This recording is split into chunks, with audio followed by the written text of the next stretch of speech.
اعوذ باللہ من الشیطان الرجیم، بسم اللہ الرحمن الرحیم۔ السلام علیکم ورحمۃ اللہ وبرکاتہ۔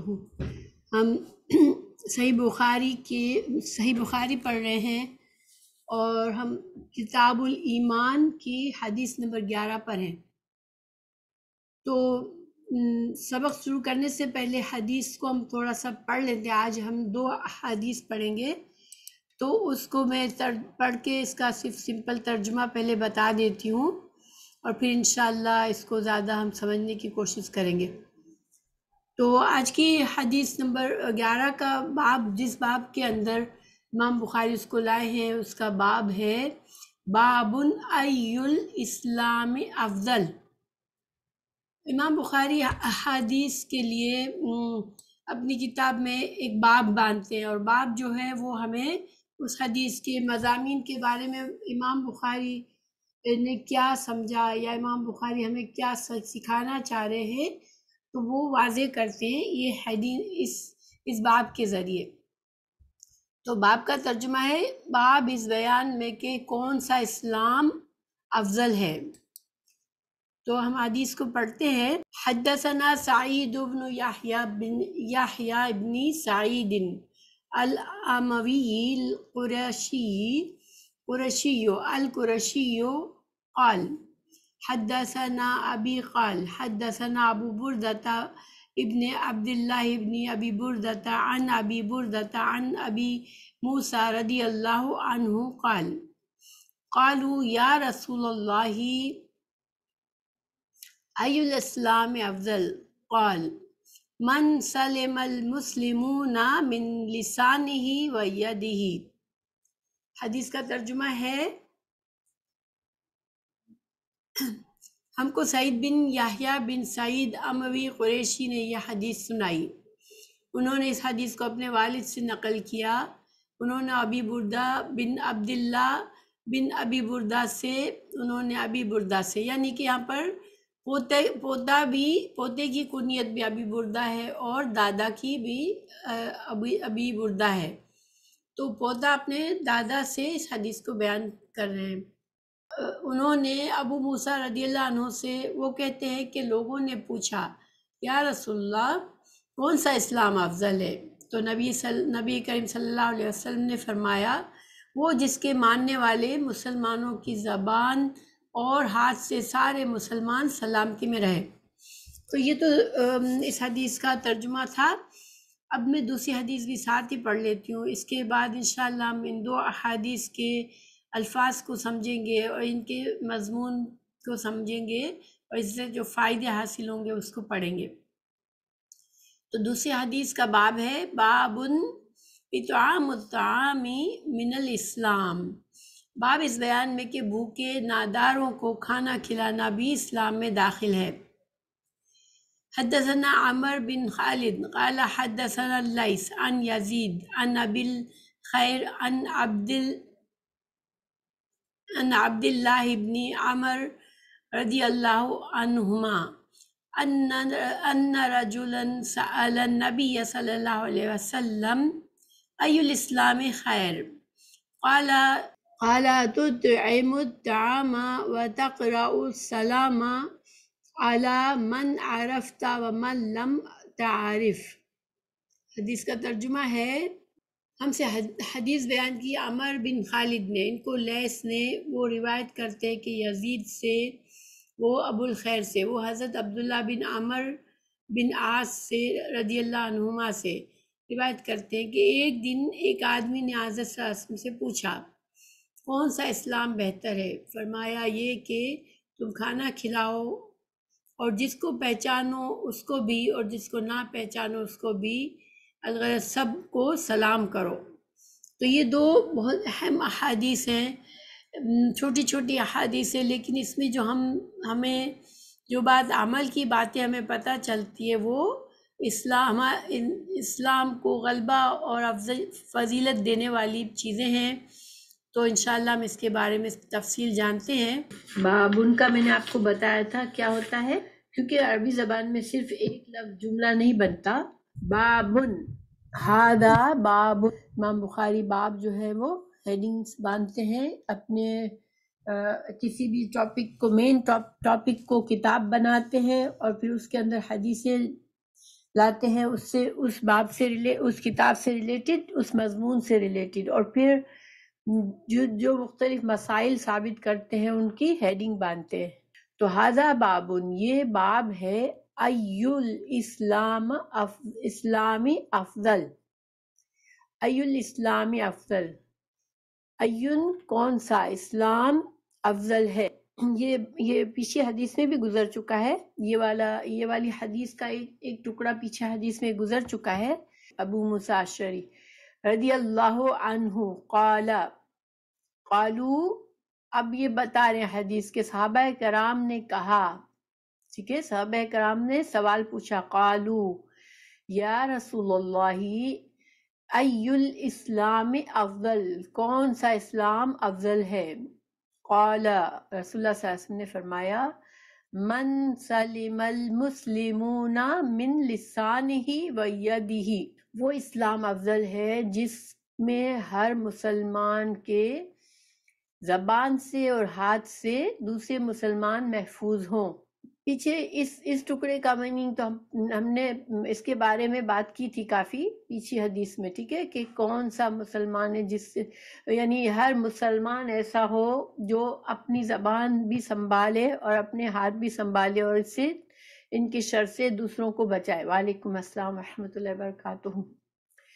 لیکن یہاں پر کچھ فائدے ہیں اس حدیث میں۔ دیکھیں پیچھے جو تھا وہ سوال کی طرح سے نہیں تھی، پیچھے حدیث ایسی تھی کہ آپ صلی اللہ علیہ وسلم نے جیسے شاید خطبہ فرما رہے ہوں اور کہا کہ المسلم، کامل مسلمان وہ ہے جس کے ہاتھ سے اور زبان، جس کی زبان سے ہاتھ سے لوگ محفوظ ہوں، اور یہاں پر باقاعدہ سوال کیا گیا ہے کہ افضل کون سا ہے۔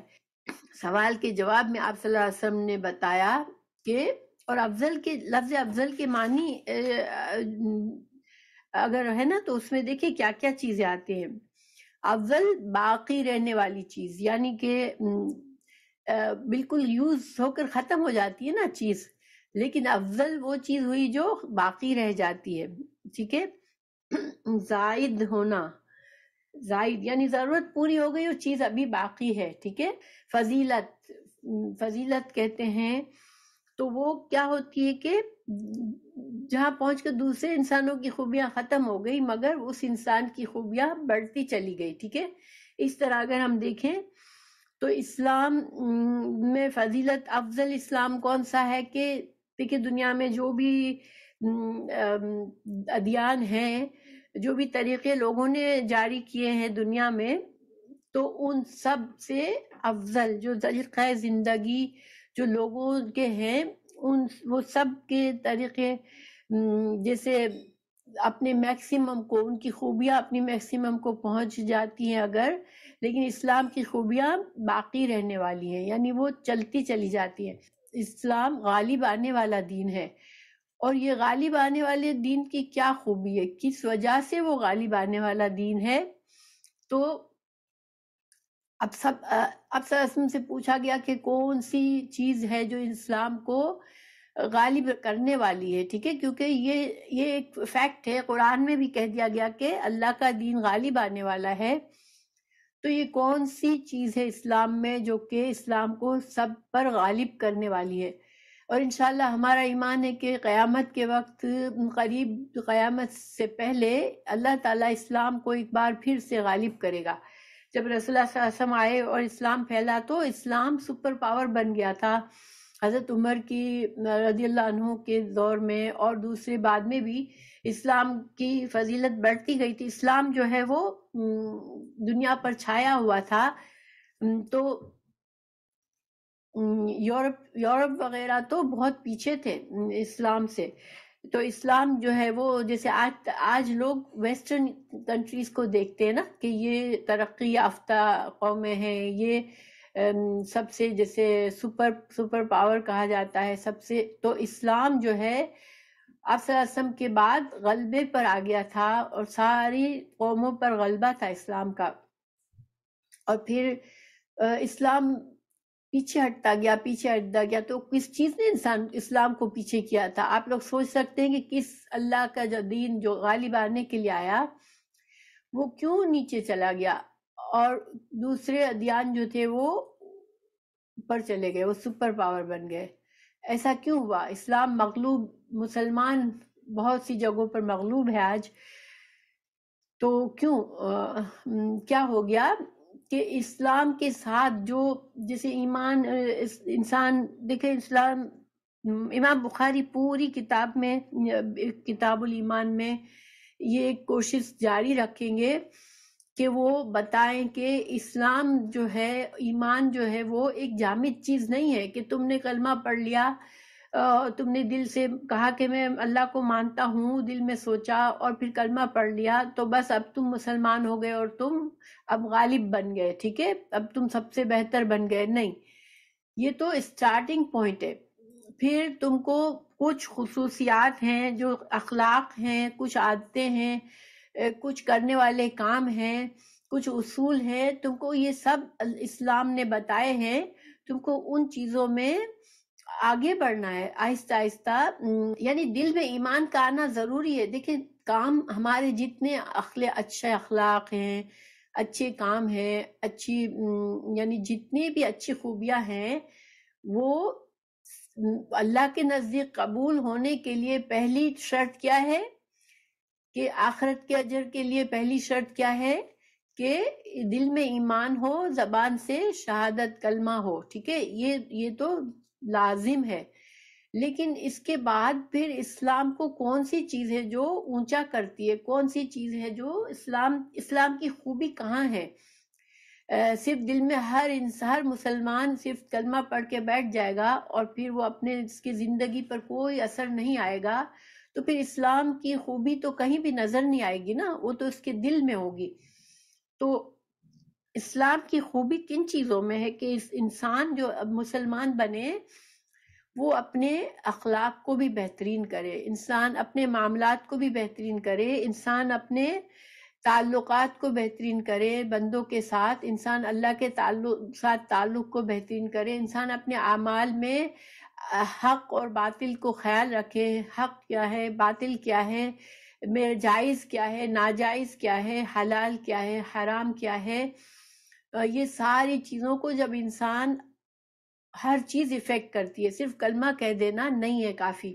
اب امام بخاری بہت زیادہ ہر حدیث میں کتاب الایمان میں یہ ایک نقطہ تو ضرور اور ضرور واضح کرتے ہیں کہ اسلام جو ہے وہ جامد چیز نہیں ہے. وعلیکم السلام ورحمۃ اللہ وبرکاتہ. کیونکہ رسول اللہ صلی اللہ علیہ وسلم کے بعد ہی فوراً سے آپ صلی اللہ علیہ وسلم کی زندگی کے فوراً بعد سمجھ لے کے آہستہ آہستہ یہ عقائد کے اندر تبدیلی آئی کہ کچھ گروہ بن گئے کہ اسلام صرف، چونکہ آمانہ حمزہ میم نون کا معنی یہی ہوتا ہے کہ دل میں تصدیق کر لے انسان اور زبان سے تصدیق کر لے بس، تو یہ مسلمان ہو گیا. اب باقی اعمال کا اس سے کوئی تعلق نہیں ہے. تو یہ بھی گروہ بن گئے. کچھ نے کہا کہ نہیں، اعمال ہی سارا دین ہے، اگر تم نے عمل میں کمی کی تو تم مسلمان ہی نہیں ہو. تو یہ بات بھی غلط ہے، کیونکہ انسان کے دل میں ایک بار ایمان ہے، واقعی میں ایمان ہے، وہ دل سے اللہ کو ایک مانتا ہے، تو اس کی اہمیت بہت زیادہ ہے. یہ نہیں کہ اس کی اہمیت ہی نہیں ہے، سارا کا سارا زور عمل پر ہے. ٹھیک ہے، کیونکہ اگر ایسا ہوتا تو پھر کافر بھی اچھے اعمال کرتے تو پھر کیوں ان کو جنت نہیں ملے گی؟ تو گویا کہ اسلام کو امام بخاری نے اس طرح سے پیش کرنے کی کوشش کی جیسے اسلام جو ہے وہ ایک درخت ہے. انفیکٹ رسول اللہ صلی اللہ علیہ وسلم کی حدیث میں شروع میں آپ کو میں نے بتایا کہ اسلام کو اس طرح سے سمجھ لیں کہ یہ ایک درخت ہے جس کی جڑ جو ہے وہ ایمان ہے. دل کے اندر کا جو ایمان ہے وہ اس کی جڑ ہے. جڑ جتنی مضبوط ہوگی اتنا زیادہ درخت جو ہے وہ مضبوط تنا بنے گا، اس کی شاخیں مضبوط پھیلے گی. لیکن اگر ایک درخت ہے جس کی صرف جڑ ہی جڑ ہے، اوپر سے زمین، اوپر سے اس کو کاٹ دیا جاتا ہے، تب بھی وہ فائدہ مند نہیں ہے. ٹھیک ہے، اب جڑ صرف ہے، لیکن اگر ایک پورا کا پورا درخت ہوتا ہے تب وہ فائدہ مند بنتا ہے، ٹھیک ہے؟ تو اسی طرح سے ہمیں اپنے ایمان کو سمجھنا ہے، اور ایک مسلمان کبھی بھی غافل نہیں رہتا اپنے اعمال سے، اپنے اخلاق سے، کہ ادھر کسی کو ہرٹ کر دیا، ادھر کچھ غلط کر لیا، اپنا جو دل چاہا کرا۔ بہت سے لوگ ایسے مسلمان آج ہیں کہ وہ اپنے میرا دل جو چاہے میں کروں، اس طرح سے میں رہوں کہ جو میرا دل چاہے وہ میں کروں، تو وہ بھی بہت خطرناک رویہ ہے۔ کیونکہ ایک مسلمان جیسے ہی اس نے کلمہ پڑھا، جیسے ہی اس نے اللہ کو مانا کہ اللہ میرا بڑا ہے، اللہ سب سے بڑا ہے، میں اللہ کا صرف ایک معمولی بندہ ہوں، تو پھر اس کے اندر یہ عقل رہتی ہی نہیں ہے کہ میں جو چاہوں وہ کروں۔ پھر وہ اپنے آپ کو عبد یعنی کہ غلام سمجھتا ہے، اور غلام کی کوئی حیثیت نہیں ہوتی، غلام کی اپنی کوئی مرضی نہیں ہوتی ہے۔ یہ آپ صرف اگر اسی کو پڑھیں، ہیڈنگ کو پڑھیں، امام بخاری کی یہی فقہ ہے کہ ان کی ہیڈنگ کو اگر آپ پڑھیں تو آپ کو فوراً سے ایک نقشہ سامنے آ جاتا ہے کہ کون سا اسلام افضل ہے۔ تو اس کا مطلب یہ ہوا کہ جب جو انسان یہ پڑھے گا ہیڈنگ، تو وہ سوچے گا کہ اچھا تو اگر افضل ہے تو افضل کے مقابلے میں ادنا بھی ہوتا ہے نا۔ افضل کیا ہے؟ کمپیریٹیو ڈگری ہے نا، سپرلیٹیو ڈگری ہے، یعنی سپرلیٹیو ڈگری اگر موجود ہے، ہائیسٹ ڈگری موجود ہے، تو اس کا مطلب ہے کہ اس کی کمتر ڈگریز بھی موجود ہے۔ تو امام بخاری یہی ثابت کرنا چاہ رہے ہیں کہ ایمان، اس ہیڈنگ سے امام بخاری کا سب سے پہلا مقصد یہ ہے کہ ایمان جو ہے وہ جامد چیز نہیں ہے۔ اگر ایک چیز اپنی پیک پر پہنچتی ہے تو اس کا لو پوائنٹ بھی ہوتا ہے، کہ ہائیسٹ پوائنٹ اگر اس کا ہے تو پھر لو پوائنٹ کہاں گیا؟ ہوا میں تو وہ ہائی نہیں ہو سکتی نا۔ تو اسلام جو ہے افضل، سب سے ہائیسٹ کون سی خصوصیت ہے جو اسلام کو دوسروں پر غالب کرتی ہے؟ تو پھر ایک چیز، آج اسلام، اگر آج مسلمان جو ہیں وہ مغلوب نظر آ رہے ہیں، تو پھر کیا مطلب ہے؟ اس کا مطلب ہے کہ جو اسلام ایک وقت جب غلبے پر تھا، افضل تھا، تو آج جو ہے اگر افضل حیثیت نہیں رکھ رہا دنیا کے دوسرے مذاہب کے سامنے میں، لوگ بڑے پراؤڈلی مسلمان نہیں ہوتے۔ اس زمانے میں لوگ پراؤڈلی مسلمان ہوتے تھے کہ اسلام میں چلے جانا گویا ہم بہتر ہو جاتے ہیں، ہماری زندگی سب سے زیادہ، ہماری چوائس سب سے بہتر ہے۔ آج نئی جنریشن گھبراتی ہے کہ اپنے آپ کو مسلمان ظاہر کریں گے تو ہم ان میں شامل ہو جائیں گے جن کو دنیا میں پسند نہیں کیا جا رہا، جن کے بارے میں بہت سی برائیاں کی جاتی ہیں، ان کی خامیوں کو اچھالا جا رہا ہے جن کی، تو ہم ان میں آ جائیں گے۔ تو امام بخاری کی یہ بہت گہری سوچ ہی ہے جو کہ ہر حدیث کے لیے ہیڈنگ سوچتے ہیں وہ، اور اس سے وہ اپنی سوچ بتا رہے ہوتے ہیں ہم کو کہ میں نے یہ حدیث یہاں اس لیے رکھی ہے کہ میری سوچ، یہ حدیث پڑھ کے میری مین سوچ جو ہے، میرے اندر جو مین خیال آ رہا ہے وہ یہ ہے کہ اسلام اگر افضل ہے تو اسلام کی ادنا درجہ بھی ہوگا، اور پھر ادنا درجہ کون سا ہے؟ اور پھر اگر اسلام کا درجہ اپ اور ڈاؤن ہوتا ہے تو اس کا مطلب ہے ایمان کا درجہ بھی اپ اور ڈاؤن ہوتا ہوگا، کیونکہ اسلام اور ایمان ایک دوسرے سے مربوط ہیں، ان کو الگ نہیں کیا جا سکتا۔ جیسے امام بخاری نے شروع میں بھی اس بات پر جب شروع کا باب باندھا تھا، آپ کو یاد ہوگا بہت سے آیت کے ٹکڑے تھے، بہت سے حدیث کے ٹکڑے تھے، تو ان سب میں بھی یہی بحث کی تھی انہوں نے۔ اور ایمان یہ ہمارا کہ جو اللہ کے رسول صلی اللہ علیہ وسلم جو لے کر آئے نالج، سب سے صحیح نالج وہی ہے، تو اور وہ نالج ہمیں ان علماء کے ذریعے پہنچی ہے، تو ہمیں اسی وجہ سے اس پر ہمیشہ انشاءاللہ ڈیپینڈ کرنا ہے۔ بیسیکلی ہمیں یہ سمجھنے کی ضرورت ہے کہ یہ جو خصوصیت ہے کہ اسلام کے انسان، اگر ہر مسلمان ایسا ہو جائے گا کہ وہ دوسرے مسلمان اس سے محفوظ ہوں گے اس کے شر سے، تو دیکھیں ایک معاشرہ امیجن کریں، ہم ایسی جگہ پہ رہ رہے ہیں جہاں پر ہمارے حقوق کی حفاظت ہو رہی ہے، ٹھیک ہے، کوئی ہمارے حق، ہمیں یقین ہے کہ ہمارے حق تلفی کہیں سے نہیں ہوگی، نہ کوئی اپنی زبان سے ہمیں ہرٹ کرے گا، نہ ہمیں کوئی اپنے ہاتھ سے ہرٹ کرے گا، اور ہر مسلمان، اگر ہر فرد اس معاشرے کا، اس کنٹری کا ہر فرد اتنا محفوظ محسوس کرے گا، تو آپ بتائیں کہ وہ معاشرہ، وہ قوم جو ہے وہ غالب آئے گی کہ نہیں؟ کیونکہ کتنے لوگ اس کو صرف اس معاشرے کو دیکھ کے یعنی کہ رشک کریں گے اور اس میں شامل ہونا چاہیں گے کہ ہم بھی اس طرح رہنا چاہ رہے ہیں، ہمیں بھی یہ سکون چاہیے، ہمیں بھی یہ امن چاہیے، ہے نا۔ تو یہی ریزن تھی کہ شروع اسلام اسی طرح پھیلا تھا کہ جب مسلمان کہیں جاتے تھے، کسی ملک کو کانکر کرتے تھے، تو وہ تلوار کے ذریعے لوگوں کو نہیں کہتے تھے کہ اب تم مسلمان ہو جاؤ۔ سارے اس کے جو شہری ہوتے تھے وہ تلوار، ان کو فورس نہیں کیا جاتا تھا کہ اب ہم غالب آ چکے اس ملک پر تو تم مسلمان ہو جاؤ، لیکن لوگ اسلام کی خوبیوں کو دیکھ کے مسلمان ہو جاتے تھے۔ تو انشاءاللہ اللہ سبحانہ تعالیٰ ہمیں بھی ویسا اس معاشرے آج کل کے مسلمانوں کو ایسا بنا دے کہ دوسروں کے حقوق کا اسی طرح حفاظت کرے جیسے اپنے حق چاہتے ہیں۔ ہم اپنا حق چاہتے ہیں نا، ہمیں چاہیے ہوتا ہے کہ ہمارے حقوق کا خیال کیا جائے، ہماری کوئی بے عزتی نہ کرے، ہماری چیزوں میں کوئی نقصان نہ کرے، ہمیں کسی طرح سے کوئی ہرٹ نہ کرے۔ تو اگر ہر مسلمان، ہر فرد اس کی ہم اسی طرح فکر کریں گے تو وہ معاشرہ اتنا بہترین ہوگا کہ وہ غالب آ جائے گا انشاءاللہ۔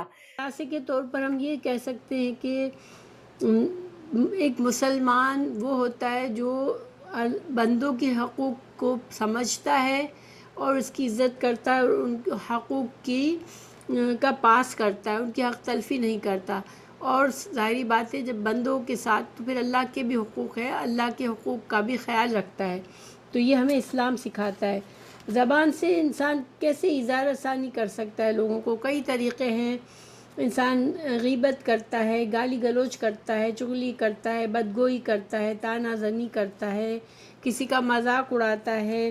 تو اس طرح سے زبان سے جو زخم لگتے ہیں وہ کسی بعض اوقات وہ زخم اتنے زیادہ گہرے لگ جاتے ہیں کہ وہ کسی تلوار کے زخم سے بھی زیادہ گہرے ہو جاتے ہیں۔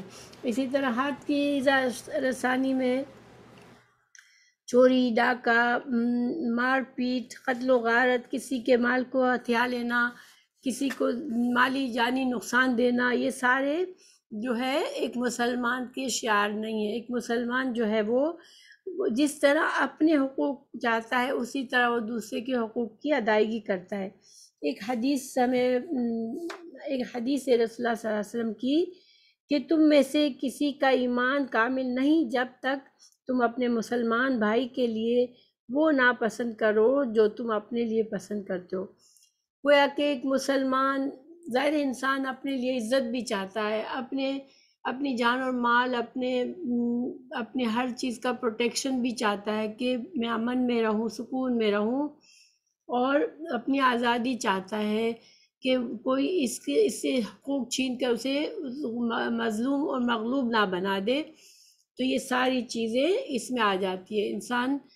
اور جب ایک معاشرہ پورا اس طرح سے بن جاتا ہے کہ اسلام لانے کے بعد ہر مسلمان اس چیز کو سمجھتا ہے کہ میرے جان اور مال کی جس طرح عزت ہے اسی طرح میرے جان اور مال کے جیسے میرے حقوق ہیں اسی طرح ہر مسلمان کے حقوق ہیں اور مجھے اس کا خیال رکھنا ہے، تو انشاءاللہ وہ معاشرہ جو ہے وہ پھر افضل ہو جائے گا، وہ غالب ہو جائے گا، وہ بہترین ہو جائے گا۔ تو اب ہم اگلی حدیث کی طرف چلتے ہیں۔ باب اطعام الطعام من الاسلام، کہ کھانا کھلانا جو ہے وہ اطعام کھلانا، طعام کھانا، یہ فعل ہے، اطعام مصدر ہے ایکچولی، ٹھیک ہے، اطعام یہ مصدر ہے، کھانا کھلانا، ٹھیک ہے، الطعام کھانا، اور کھلانا نہیں ہوگا، مصدر کیا ہوتا ہے؟ کسی فعل کا نام، ٹھیک ہے، لکھنا، کھانا، پینا، یہ کیا ہے؟ نام ہے، مگر کیا ہے؟ کسی فعل کا نام ہے۔ پھر جب میں کہوں کہ میں لکھ رہی ہوں تو یہ فعل بن گیا۔ کھانا کھانا، تو کھانا کھانا کیا ہے؟ یہ فعل نہیں ہے، فعل کا نام ہے، ٹھیک ہے، تو اس کو مصدر کہتے ہیں عربی میں۔ تو کھانا کھلانا من الاسلام، اسلام میں سے ہے۔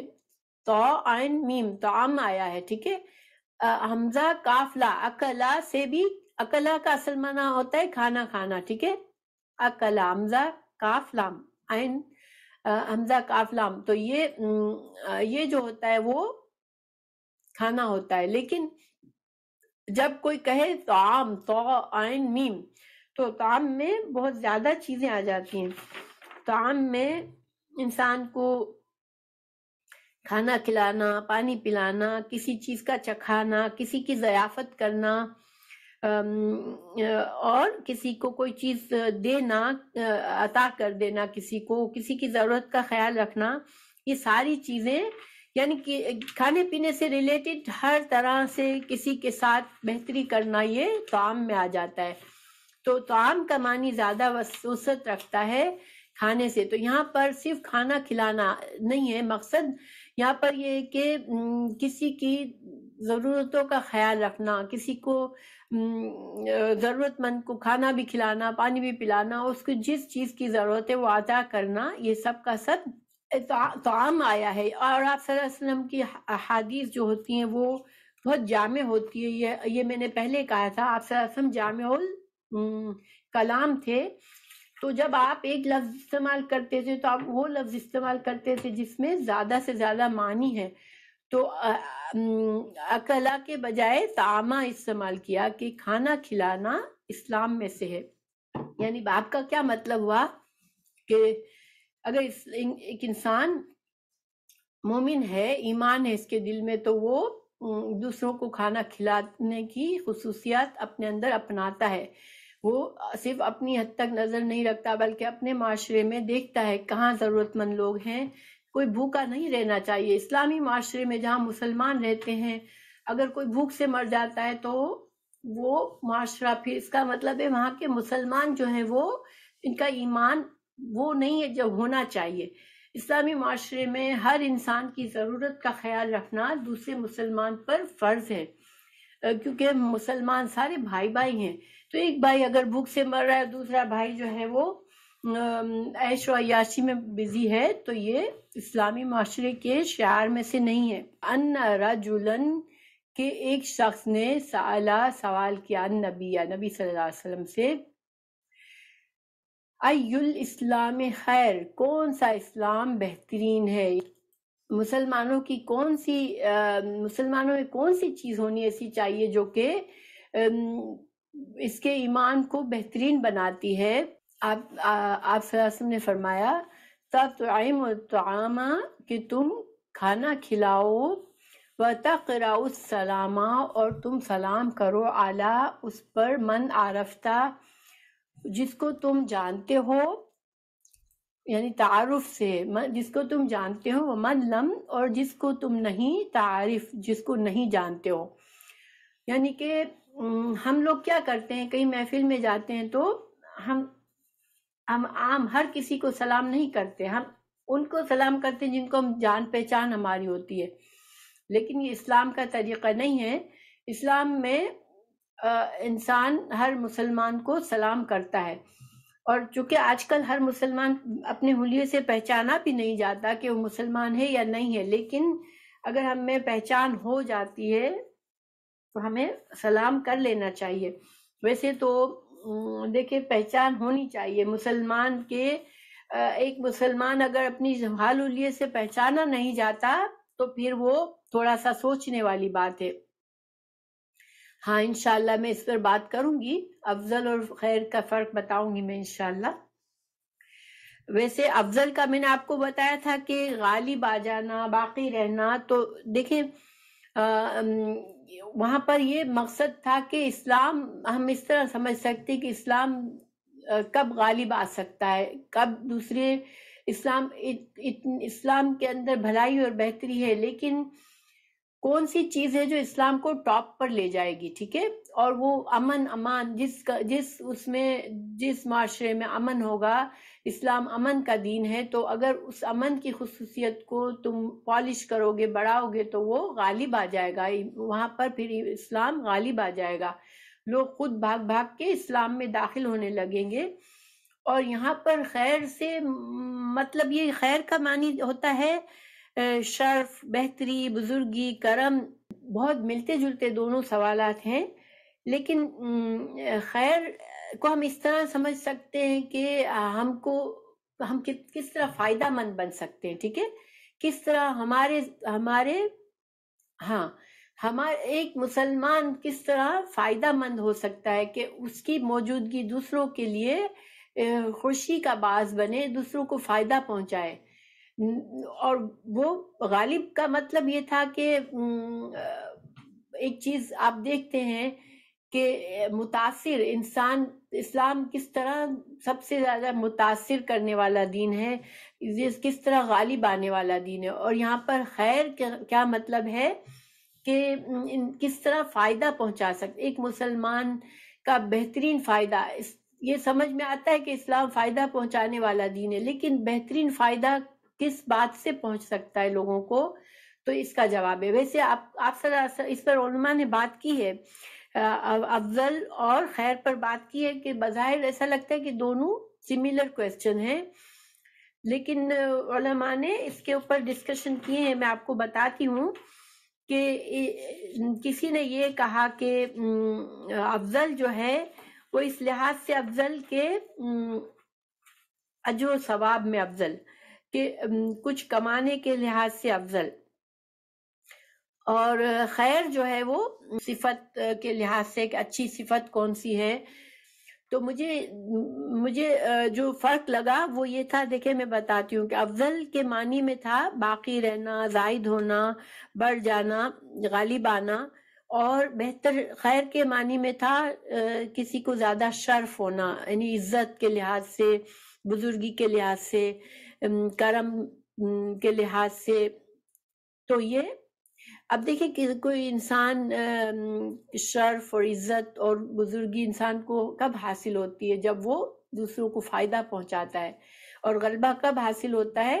جب وہ اس کے اندر اوور آل ایسی خصوصیات ہوتی ہے جو لوگوں کو اپنی طرف اٹریکٹ کرتی ہیں، کہ اور امن ایسی چیز ہے کہ ہر انسان کو اٹریکٹ کرتی ہے کہ میں اس دین میں آخر امن میں آ جاؤں گا، پروٹیکشن میں آ جاؤں گا، تو اس سے غلبہ، اس سے قوت بڑھتی ہے اسلام کی، اور یہاں پر اسلام کی عزت بڑھتی ہے۔ لیکن خیر بھی سپرلیٹو ڈگری ہے اور افضل بھی سپرلیٹو ڈگری ہے، ٹھیک ہے انشاءاللہ۔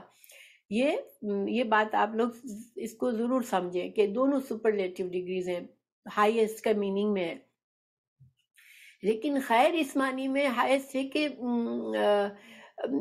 جب دیکھیں جس معاشرے میں ہر انسان دوسرے غریبوں کو، جتنے غریب لوگ ہوں گے ان کو کھانا مل رہا ہوگا، وہ کوئی بھوکا نہیں مرے گا، اور ہر انسان کو ہم ایک دوسرے کو مسکرا کر سلام کر رہے ہوں گے، ہم کہ تم محفوظ ہو مجھ سے۔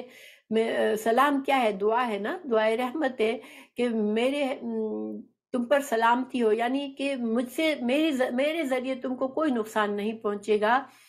تو یہ جو چیزیں ہیں ایک بہتری کے لیے ہے کہ اس معاشرے، اسلام بہتر تو ہے، اسلام کے اندر فائدے تو ہیں، اسلام ایک مفید دین ہے، لیکن اس کے فائدے سب سے زیادہ نمایاں کہاں ہوتے ہیں، یہ مطلب ہے۔ اور اس پر دوسری بات یہ کی گئی، علماء نے یہ کی کہ چونکہ رسول اللہ صلی اللہ علیہ وسلم جو تھے وہ بہت حکمت سے کام، ان کے اندر آف کورس اللہ تعالیٰ نے ان کو حکمت دی تھی اور وہ حکمت سکھانے کے لیے آئے تھے، تو آپ صلی اللہ علیہ وسلم حالات کے لحاظ سے، سوال پوچھنے والے کے شخصیت کے لحاظ سے جواب دیتے تھے۔ تو مثال کے طور پر اگر ایک آدمی نے سوال کیا کہ کون سا اسلام افضل ہے، تو آپ صلی اللہ علیہ وسلم نے اگر اس انسان کے اندر تھوڑا سا یہ تھا کہ وہ دوسروں کے حقوق کے بارے میں ذرا لاپرواہی کرتا تھا، تو اس کو کہہ دیا کہ تمہارے ہاتھ اور زبان سے اگر دوسرے لوگ محفوظ ہیں تو پھر تمہارا ایمان، تمہارا اسلام افضل ہے، ٹھیک ہے۔ لیکن کسی اور نے سوال کیا، وہ اس کو پاس مال تھا مگر وہ بہت زیادہ سپوز بیکاز آپ صلی اللہ علیہ وسلم سب کے حالات کو بھی، اپنے صحابہ کو بہت اچھی طرح پہچانتے تھے، ان کی کمی کوتاہی کو بھی جانتے تھے، اور ان کا تزکیہ کرنے کے لیے ہی آئے تھے، اور آپ نے تزکیہ کیا۔ تو اب جس کے اندر تھوڑی سی اس طرح سے کمی ہے کہ وہ کھانا کھلا سکتا ہے مگر نہیں کھلا رہا ہے، یا اگر وہ سلام میں کمی کر رہا ہے تو اس کو یہ جواب دے دیا گیا۔ یا پھر دیکھیں یہ بات کہی گئی کہ شروع اسلام میں چونکہ ابھی ہر طرف مسلمان نہیں تھے، اور یہاں پر عام ہے کہ تم سب کو سلام کرو، اور یہ نہیں کہا کہ مسلمان کو سلام کرو، حالانکہ بعد میں ہمیں پتہ ہے کہ بعد میں یہ حکم آ گیا کہ ہم صرف مسلمانوں کو سلام کر سکتے ہیں۔ تو گویا کہ چونکہ شروع میں اسلام جب آیا وہ زمانہ ایسا تھا کہ لوگ محفوظ نہیں تھے، کسی کی جان کسی کا مال دوسرے سے محفوظ نہیں تھا، ایک قبیلہ دوسرے کو اٹیک کر کے اس کے لوگوں کو غلام بنا لیتا تھا، اس کے مال چھین لیتا تھا، اسی لیے قبیلے کا سسٹم تھا کہ لوگ اپنے قبیلے سے ہٹتے نہیں تھے، ہر انسان اپنے اپنے باپ دادا سب جڑا کے وہ ان کا پروٹیکشن ایسے ہی کرتے تھے، جیسے اگر ایک کے ساتھ کسی نے خرابی کی تو مطلب یہ کہ سارے قبیلے کے ساتھ خرابی ہے، اب سارا قبیلہ تم سے بدلہ لے گا۔ تو یہ سسٹم کیوں تھا کہ لوگ محفوظ نہیں تھے، تو اس زمانے میں اگر مسلمان جو ہے وہ ہر کسی کو یہ سلام کر کے یہ میسج دے رہے تھے کہ تمہارے جان مال عزت مجھ سے محفوظ ہے، ٹھیک ہے۔ تو یہ ایک طرح سے اسلام کی خوبی کو واضح کرنے کے لیے آپ صلی اللہ علیہ وسلم نے یہاں پر یہ حکم دیا کہ اسلام کو عام کرو، سلام کو عام کرو، تاکہ لوگ یہ سمجھ لیں کہ یہ محفوظ دین ہے اور لوگ اس کے اندر داخل ہوں۔ تو یہ ساری علماء نے اس پر ڈسکشن کیے، تو انشاءاللہ میرے خیال سے واضح کلیئر ہو گیا ہمارے لیے کہ افضل اور خیر کے دو جواب کیوں ہیں الگ الگ، حالانکہ بہت کم ڈفرینس ہے۔ ویسے تو خیر کو افضل کے معنی میں بھی لیا جا سکتا ہے، اور افضل کے جگہ خیر بھی لکھا جا سکتا ہے، ٹھیک ہے، لیکن یہاں پر سلائٹلی جو جواب کی وجہ سے فرق پڑ جاتا ہے کہ وہاں پر وہ خوبی بتائی جو اسلام کو غالب کرے گی، اور یہاں پر یہ خوبی بتائی جو اسلامی معاشرے میں سکون اور امن اور خوشی پھیلائے گی کہ ہر کسی کی ضروریات کا خیال کیا جا رہا ہے۔ تو الحمدللہ یہ تو ہے بہت ہی سمپل واضح میسج ہے کہ سلام کرنا اور کھانا کھلانا۔ اب کھانا کھلانے کے بارے میں قرآن میں بھی آیا ہے سورہ حدید میں کہ اللہ تعالیٰ نے فرمایا کہ میں نے مال کی محبت دل میں ہونے کے باوجود وہ کھانا کھلاتا ہے، کہ قرآن میں بھی اور حدیث میں بھی کھانا کھلانا یہ تو بہت ہی ایک ہم سب کو پتہ ہے کہ اس پر بہت زور دیا گیا ہے، حالانکہ انفارچونیٹلی آج ہم بڑی بڑی دعوتیں تو کرتے ہیں مگر ہم کس کو بلاتے ہیں؟ جو ہمیں پسند ہوتے ہیں، جو معاشرے میں جن کا اسٹیٹس ہوتا ہے، جن سے ہمیں تعلقات مضبوط کرنے ہوتے ہیں، لیکن ہمارے 4 گھر چھوڑ کے کوئی غریب ہے جس کے پاس کھانا نہیں ہے تو ہمیں بہت کم ان کی معلومات ہوتی ہے۔ تو کھانا کھلانا کا مطلب یہ ہوا کہ ہمیں ہمارے آس پاس سے ہمیں بالکل غافل نہیں ہونا چاہیے۔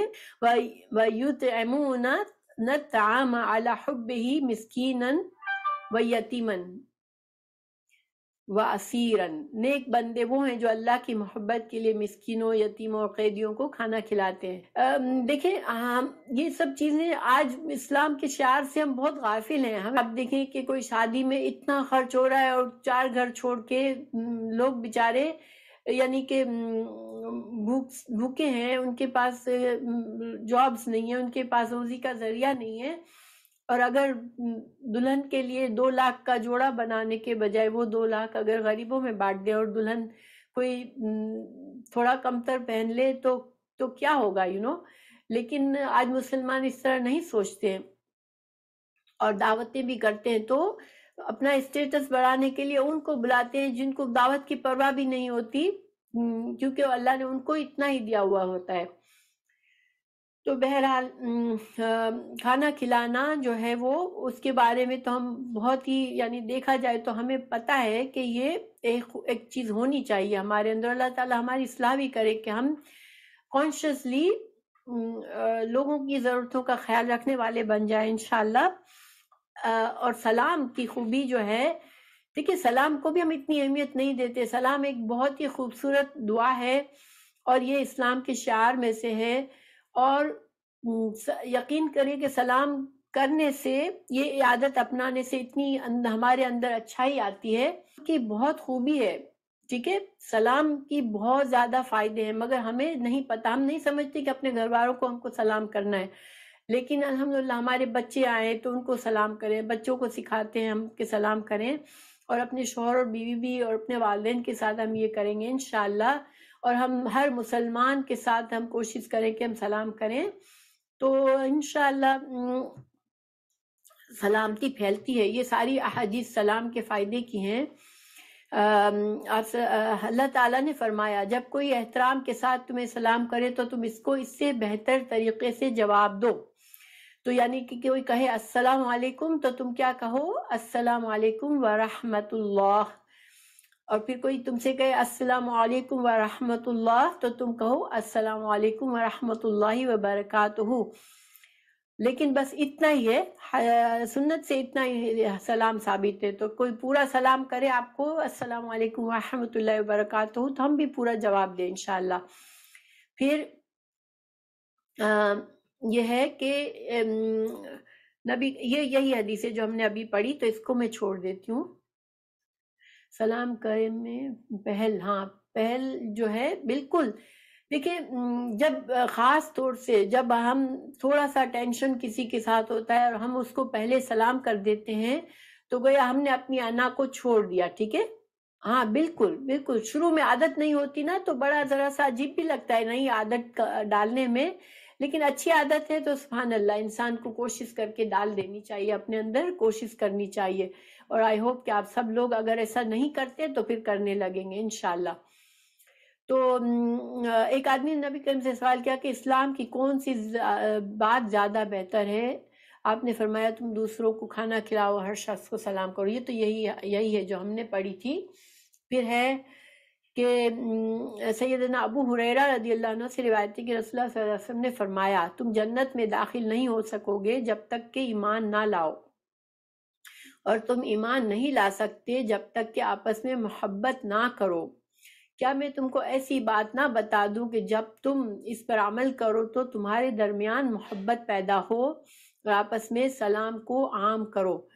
یعنی کہ سلام جو ہے وہ محبت کو بڑھاتا ہے. ٹھیک ہے، جس کو آپ نے دعا دے دی سلامتی کی، آپ اس سے کیسے ناراض رہ سکتے ہیں یا اس کے لیے دل میں کیسے بغض رکھ سکتے ہیں؟ ہاں، ہم لوگ آج کل ایسا ہو رہا ہے مسلمان معاشرے میں کہ مجبوراً کسی کو منہ پھلا کر سلام کرتے ہیں، تو یہ اس سے فائدہ نہیں ہوتا. سلام جو ہے وہ انسان ایک دعا ہے، اور دعا جو ہے بالکل خوشی کے ساتھ اچھی طرح سے دینی چاہیے. تو چاہے دل میں کسی کے لیے تھوڑی سی انبن بھی ہو، اگر ہم بالکل دل سے سلام کریں گے تو انشاءاللہ اللہ تعالی ہمارے درمیان محبت کو بڑھاتا رہے گا. پھر سیدنا ابو امامہ رضی اللہ عنہ سے روایت ہے کہ رسول اللہ صلی اللہ علیہ وسلم نے فرمایا اللہ تعالیٰ کے نزدیک سب سے بہتر وہ شخص ہے جو سلام میں سبقت کرے. سبحان اللہ. اور یہاں یہی مطلب ہے کہ جس کے اندر بہت انا نہیں ہے اور وہ امن اور پیس رکھنا چاہتا ہے مسلمانوں میں، اپنے بھائیوں سے محبت رکھنا چاہتا ہے، تو سلام میں پہل کر کے تم اجر و ثواب بھی کما لیتے ہیں. ہم اللہ سے نزدیک دیکھیں کتنے معمولی کام ہے، لیکن اللہ سبحانہ تعالیٰ کی ذات جو اتنی برتر اور اعلیٰ ہے، سب سے بہترین، سب سے اعلیٰ، سب سے اکبر، سب سے بلند ہستی کے ساتھ ہمیں نزدیکی حاصل ہو جاتی ہے صرف سلام کرنے سے. تو سبحان اللہ. پھر ہمیں کیا چیز اس چیز سے روکتی ہے ہمیں؟ پھر سیدنا ابو ہریرہ اور ان سب، یہ میں نے پیج آپ کو بھیج دیا ہے. سیدنا ابو ہریرہ رضی اللہ عنہ سے روایت ہے کہ رسول اللہ صلی اللہ علیہ وسلم نے فرمایا چھوٹا بڑے کو اور چلنے والا بیٹھے ہوئے کو سلام کرے، اور تھوڑے لوگ زیادہ لوگوں کو سلام کرے. یہ سب ایٹیکیٹ سے سلام کے، اور اس سے یہی ثابت ہوتا ہے کہ انسان جو بھی جس کا جو درجہ ہے اس لحاظ سے انسان ہم مسلمانوں کو عزت اور اکرام دیتے ہیں، اور چھوٹا اگر ہے تو چھوٹا بڑے کو سلام کرتا ہے. حالانکہ آپ صلی اللہ علیہ وسلم بچوں کو بھی سلام کرتے تھے. حضرت ابو ہریرہ رضی اللہ عنہ بیان کرتے ہیں کہ رسول اللہ صلی اللہ علیہ وسلم نے فرمایا سوار پیادہ بیٹھے ہوئے کو، اور کم تعداد والے زیادہ کو سلام کرے. تو پڑھ لی.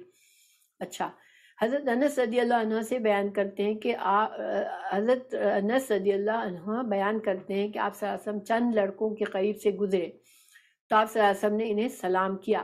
گویا آپ کی ذات کتنی بڑی بلند تھی، لیکن آپ جو ہیں وہ بچوں تک کو سلام کرتے تھے. اور آپ صلی اللہ علیہ وسلم انصار کی ملاقات کے لیے جایا کرتے تھے اور ان کے بچوں کو سلام کیا کرتے تھے اور ان کے سروں پر ہاتھ پھیرا کرتے تھے. اور سیدنا انس بن مالک رضی اللہ عنہ سے روایت ہے کہ انہوں نے کہا، اے اللہ کے رسول، کیا ہم میں سے بعض کو جھک کر ملے؟ آپ نے فرمایا نہیں. ہم نے کہا، کیا ہم میں سے بعض کو گلے ملا کریں؟ آپ نے فرمایا نہیں، بلکہ مصافحہ کیا کرو. مگر اس کا یہ مطلب نہیں ہے کہ ہم گلے ملنا برا ہے، گلے سے لگنا برا نہیں ہے، لیکن اسلام کا اگر جیسے ہمیں کیا ریکوائرمنٹ ہے اسلام کے لحاظ سے، کس چیز کی تعلیم دی گئی ہے کہ مصافحہ کیا جائے. اور آف کورس مرد سے اور عورت سے کرے. مرد عورت ایک دوسرے سے مصافحہ نہیں کریں گے اور سلام کریں، ٹھیک ہے. گلے میں ملنے کی پابندی نہیں ہے، مگر یہ بھی نہیں ہے کہ انسان گلے سے نہیں مل سکتا. ہم اپنے بعض اوقات بہت دنوں سے کسی سے نہیں ملے ہوتے ہیں اور پھر ملتے ہیں تو ہمارا دل چاہتا ہے کہ گلے لگے ایک دوسرے کے، تو اس میں کوئی خرابی نہیں ہے. پھر سیدنا البراء رضی اللہ عنہ سے روایت ہے، رسول اللہ صلی اللہ علیہ وسلم نے فرمایا، جو دو مسلمان باہم ملاقات کریں اور مصافحہ کریں تو قبل اس کے کہ وہ جدا ہوں ان کو بخش دیا جاتا ہے. سبحان اللہ. دیکھیں اتنے چھوٹے سے عمل کے لیے کتنا بڑا اجر و ثواب ہے. اللہ تعالی ہمیں سمجھنے، سوچنے، عمل کرنے والا بنائے، کیونکہ علم تو حاصل ہوتا ہے، لیکن ہمارے اندر یہ کمی ہے کہ ہمارے اندر عمل میں نہیں آتا. اللہ تعالی ہمارے اعمال میں ہر اچھی چیز کو، ہمیں اسلام کی ہر اچھی چیز کو ہم پہچانیں، اس پر سیکھیں اور اس پر عمل کریں انشاءاللہ. اللہ سبحانہ تعالیٰ ہمارے اعمال میں اضافہ بھی کرے، ہمارے اچھے اعمال میں ان کو قبول بھی فرما لے. آمین.